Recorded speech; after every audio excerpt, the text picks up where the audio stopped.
एक बार की बात है, केरल के एक छोटे से शहर में सुल्तान नामक एक डरावना कब्रिस्तान था। ऐसा कहा जाता था कि उस कब्रिस्तान में विभिन्न प्रकार के अलौकिक शक्तियां रहती थी। एक चांदनी रात को बिली, लूसी और रोहित तीन दोस्त कब्रिस्तान के किनारे पर एकत्रित हुए।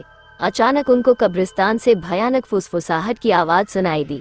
आवाज कहाँ से आ रही है ये देखने के लिए वे हाथ में टॉर्च लेकर सावधानी से कब्रिस्तान के गेट से अंदर घुसे। जैसे ही वे कब्रिस्तान में दाखिल हुए, हवा तेज चलने लगी। अचानक उन्होंने एक इंसान को एक मकबरे के पास टहलते हुए देखा। वो उदास और खोया हुआ दिखाई दिया, इसलिए बिली, लूसी और रोहित उसके पास आए और पूछा, कौन हो तुम और इतनी रात को यहाँ क्या कर रहे हो?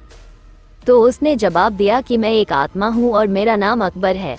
अकबर ने उन्हें उस भयानक अभिशाप के बारे में बताया जो इस कब्रिस्तान के सभी आत्माओं को परेशान करता था।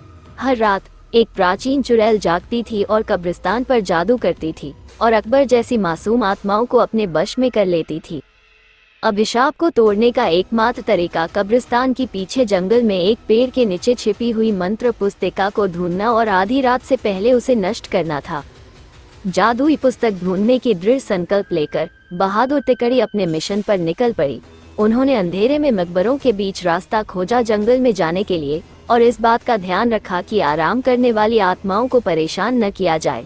रास्ते में उन्हें बोन्स नामक एक शरारती छोटे कंकाल का सामना करना पड़ा, जो उन्हें जादू की किताब खोजने में मदद करने के लिए तैयार हो गया। वह कंकाल उन्हें एक पुराने आम के पेड़ के पास ले गई और कहा, इस पेड़ के पत्ते सब अपने पास रख लो। अगर ये पत्ता तुम्हारे पास रहेगा तो वह चुड़ैल तुम्हारा कुछ नहीं बिगाड़ सकती, और ये पत्ता तुम्हें जादुई किताब हासिल करने में मदद करेगा।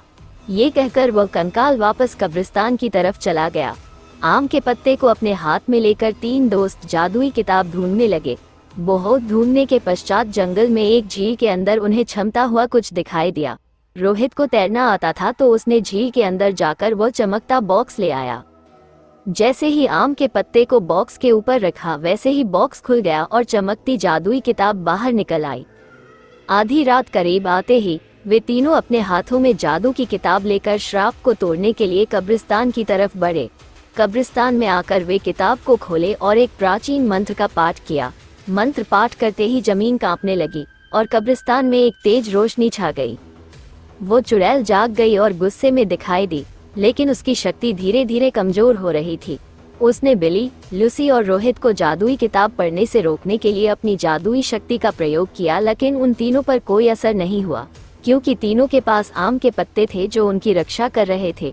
धीरे धीरे चुड़ैल की सारी शक्ति खत्म हो गई और चुड़ैल भस्म हो गई। इस तरह बिली, लूसी और रोहित ने कब्रिस्तान में फंसी हुई आत्माओं को मुक्त किया और कब्रिस्तान में फिर से शांति छा गई।